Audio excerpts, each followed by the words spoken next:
In New York, where concrete and glass scratch the sky in a symphony of ambition and power, many lives unfold at frantic rhythms, dictated by the hands of expensive watches and the fluctuations of the stock market. But for some, time moves at a different, slower, deeper cadence, marked not by financial transactions, but by decades of silent loyalty and unwavering service. It was to this rhythm that Elara Vance, a woman whose presence was as constant as gravity itself, wove the threads of her existence. Her days were a tapestry of meticulous routines, each task executed with a precision that bordered on art, a reflection of her unquestioning dedication to Arthur Sterling's empire. Arthur's office, at the top of one of Manhattan's most imposing skyscrapers, was a sanctuary of power and discretion. The air there, always climate-controlled and filtered, carried the faint aroma of aged leather, fresh coffee, and the books that Arthur, a voracious reader, kept on shelves that stretched from floor to ceiling. Elara knew every corner of that space, every shadow the city light cast on the walls throughout the day, every subtle creak of the wooden floorboards beneath her steps. She was the guardian of that realm, the living memory of a man who built an empire with his own hands, and who, in his later years, seemed to find more solace in the silent presence of his secretary than in the company of his own family. Arthur's children, Victoria, Isabella, and Julian, were figures who rarely graced the corridors of Sterling Enterprises. Their lives unfolded in a parallel universe of luxury and indulgence, where concerns about work were as distant as the stars. Victoria, with her icy queen aura, preferred the art galleries and fashion shows of Paris, her conversations filled with designer names and charitable events. Isabella, the social butterfly, flitted between Hampton's parties and luxury spas, her laughter echoing in salons where superficiality was the current currency. Julian, the lost prince, divided his time between yachts in the Mediterranean and casinos in Monaco, his existence a blur of ephemeral pleasures and impulsive decisions. To Elara, they were like ghosts, rare apparitions who only appeared to sign checks or for brief, disinterested visits to their father, always hurried, always with a thinly disguised air of boredom. She observed them with a mixture of pity and resignation, aware of the abysmal distance that separated them from the legacy Arthur strove to preserve. The news of Arthur Sterling's death, though expected, reverberated like thunder in a summer sky. The silence that followed his departure was deafening, filled only by the echo of formal condolences and the palpable expectation that hung over Sterling Enterprises. The children, gathered in the opulent living room of the family mansion, awaited the reading of the will with ill-concealed impatience, their thoughts fixed on the inheritance they considered theirs by birthright. They felt themselves the legitimate successors, the natural heirs to an empire that, in their minds, existed only to serve them. Elara's presence in the room, sitting discreetly in a corner, was an annoyance, a reminder of the old order they were eager to dismantle. They could hardly wait to get rid of that anachronistic figure, a vestige of a past they considered irrelevant. The irony, however, was about to reveal itself, and with it, the naked truth about Arthur Sterling's legacy and the future of his disoriented heirs. The lawyer, a man of grave countenance and monotonous voice, began reading the will, his words echoing in the room with the coldness of a verdict. Sterling's children, seated in velvet armchairs, exchanged impatient glances, each mentally calculating their share of the pie. Victoria, with an almost imperceptible smile, imagined the new jewelry collection she could acquire. Isabella, distracted, was already planning her next luxury trip. Julian, with his eyes fixed on the ceiling, dreamed of a new yacht. The mention of Elara Vance in the document, however, brought an abrupt silence, a shiver of disbelief that ran down the heir's spines. The lawyer's voice, previously monotonous, took on a tone of gravity as he revealed the clause that would forever change the destiny of the Sterling family. The majority of the shares in Sterling Enterprises, the heart of Arthur's empire, would be bequeathed to Elara Vance. A murmur of shock and indignation filled the air, but the lawyer's voice, unyielding, continued, detailing the extent of the inheritance and the authority Elara now possessed. The crown, previously invisible, now rested on Elara's head, heavy with the burden of responsibility and the power of a queen. Victoria was the first to react, her voice, once controlled, now a sharp cry of disbelief. She demanded explanations, questioned her father's sanity, threatened with lawyers and lawsuits. Isabella, in a mixture of shock and despair, began to cry, her tears streaming down her made-up face, blurring the image of perfection she tried so hard to maintain. Julian, in turn, remained silent, his eyes wide, the realization slowly dawning on him about the magnitude of the situation. The old secretary, that discreet figure they barely noticed, now held the reins of their future. The humiliation was palpable, the air heavy with the heir's anger and frustration. Elara, however, remained serene, her posture unyielding, her eyes fixed on her late employer's children, a mixture of compassion and determination in her gaze.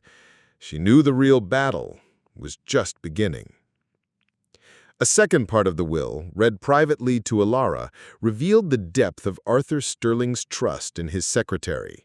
He had foreseen his children's reaction, the greed and futility that would consume them. His last wish was that Elara not only manage the company, but also educate his children, forcing them to confront the reality of their empty lives. The lesson would be harsh, relentless, but necessary. Elara was to strip them of everything that defined them, their status, their money, their luxurious lives. They would have to work in the company, but starting from the bottom, feeling the weight of labor on their skin, the humility of toil, the pain of deprivation.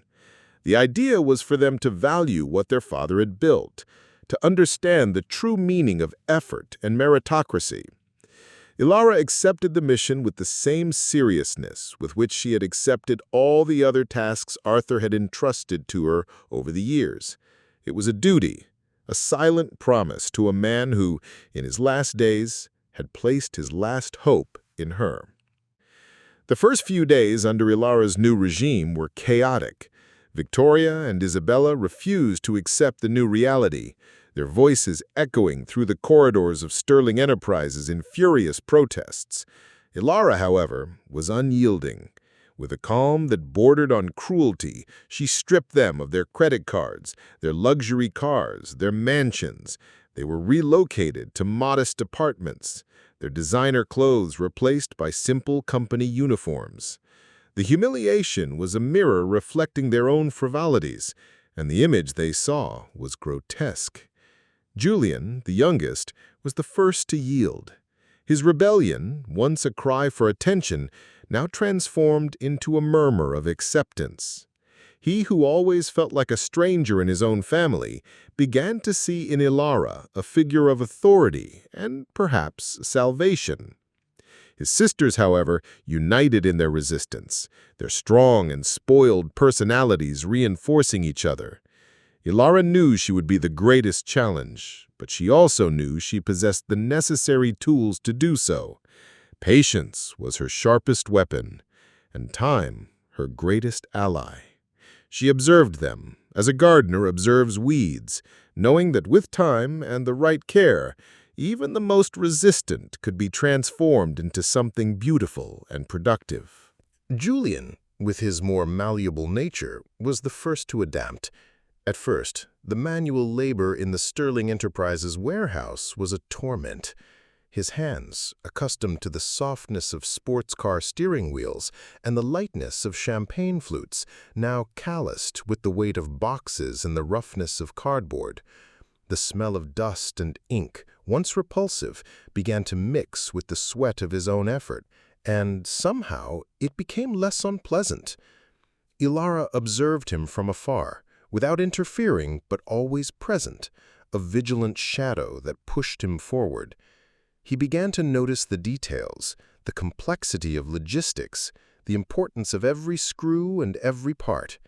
Conversations with colleagues, previously ignored, now revealed a world of experiences and wisdom he had never imagined. The mirror, once distorted by futility, began to reflect a man in the making with calloused hands and a gleam of purpose in his eyes. He was no longer the lost prince, but an apprentice, a gardener who was beginning to cultivate his own plot.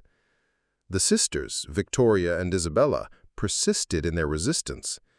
Their days on the production line were an inferno of noise and monotony, a brutal contrast to the luxurious life they had known. Victoria, with her haughtiness, tried to impose her authority, but was met with laughter and disdainful glances from the workers.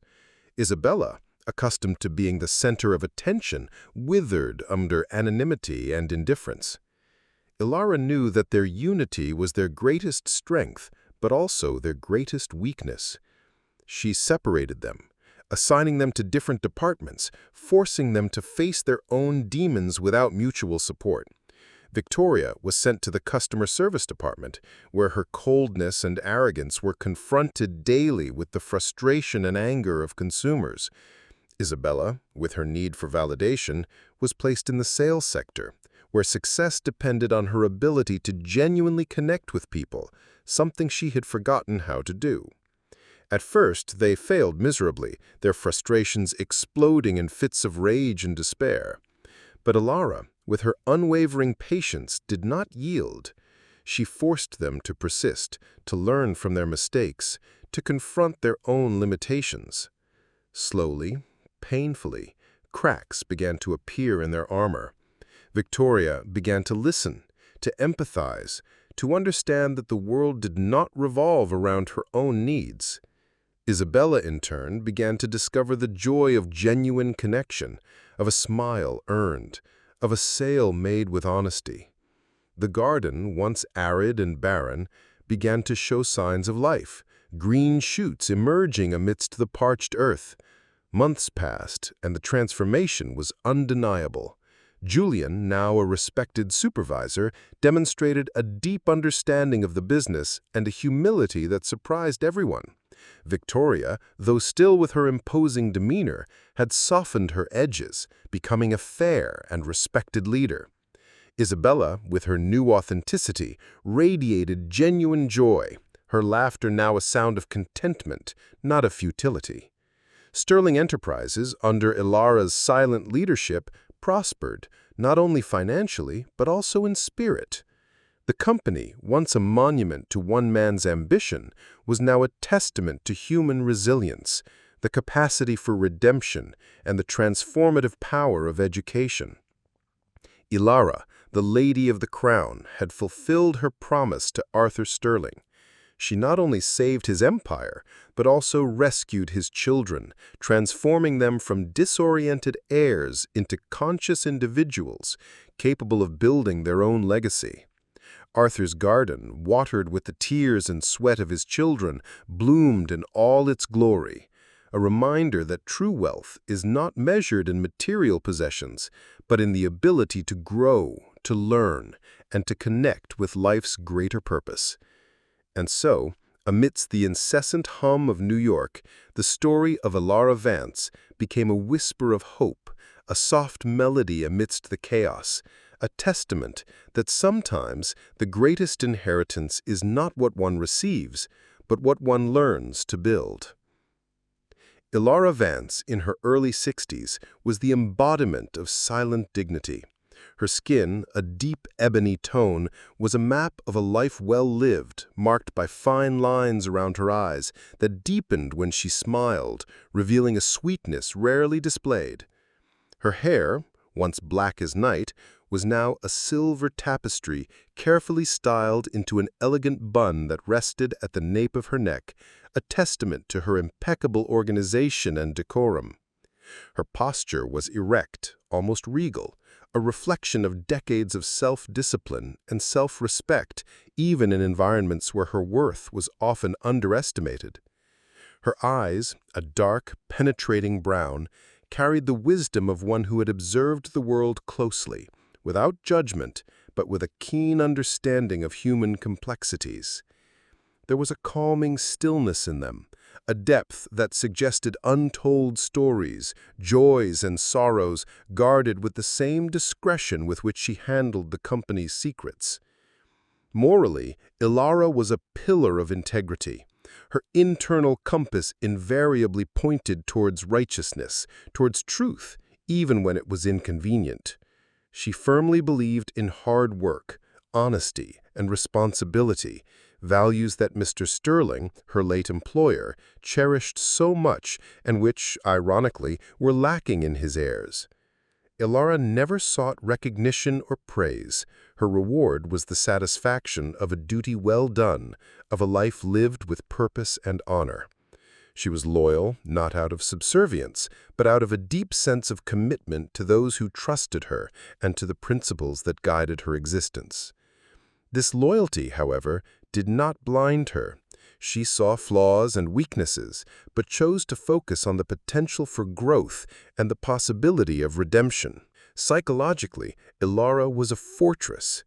Decades of dealing with the eccentricities of an eccentric businessman, and later with the frivolity of his children, had given her almost limitless patience and unshakable resilience. She possessed acute emotional intelligence, capable of reading between the lines of conversations, of perceiving the undercurrents of emotions and intentions. Elara was observant, analytical, and possessed a prodigious memory for details, characteristics that made her an invaluable secretary and now a formidable adversary. Despite her reserved nature, there was a flame of determination within her, an iron will that once ignited would not easily extinguish. She was not prone to outbursts of anger or open displays of frustration. Her strength lay in her calm, in her ability to plan and execute with surgical precision. The prospect of educating Sterling's children did not intimidate her. On the contrary, it awakened in her a sense of duty, a final mission to honor the memory of her friend and employer, and perhaps just to shape a better future for those lost young people. Arthur Sterling, even in his absence, loomed over the narrative like an omnipresent shadow, a ghost of wisdom and foresight. His figure, which in life had been imposing and charismatic, was now evoked through Elara's memories and the echoes of his decisions. He was a man of considerable stature, with gray hair always impeccably combed back, and blue eyes that, despite his age, maintained a shrewd and perceptive gleam. His voice, deep and resonant, had the power to calm storms or inspire legions, depending on the need. Arthur dressed with discreet elegance, preferring timeless quality to ostentation, a reflection of his life philosophy, to build something lasting and meaningful, not just ephemeral and flashy. Morally, Arthur Sterling was a fascinating paradox. A ruthless magnate in the business world, he was, at the same time, a man of deep personal integrity and an unwavering sense of justice. He believed in merit, dedication, and the ability to overcome challenges. His fortune was not built on exploitation, but on innovation and hard work, and he expected the same from everyone around him. Loyalty was a valuable currency to him, and Elara, with her unquestioning dedication, had become more than a secretary. She was his confidant, his advisor, the only person he fully trusted to see beyond appearances. His greatest flaw, and he knew it, was his inability to transmit these values to his own children, a gap he desperately tried to fill in his last days. Psychologically, Arthur was a master strategist, a life chess player who always thought 10 moves ahead. He possessed keen intelligence and a remarkable ability to foresee the consequences of his actions and the actions of others. The decision to leave most of his fortune to Elara was not an act of whim, but a cold and precise calculation, born of deep disappointment with his heirs and an unwavering faith in Elara's ability to protect his legacy. He saw the world with crystal clarity, devoid of illusions, and knew that his children, blinded by their privilege, would destroy everything he had built. The idea that Elara would not only manage his company but also educate his children was the final move of his great game, a testament to his wisdom and his distorted yet profound love for his family. He trusted that Elara, with her patience and silent strength, would be the only one capable of forcing his children to confront reality and, perhaps, to find their own path to redemption.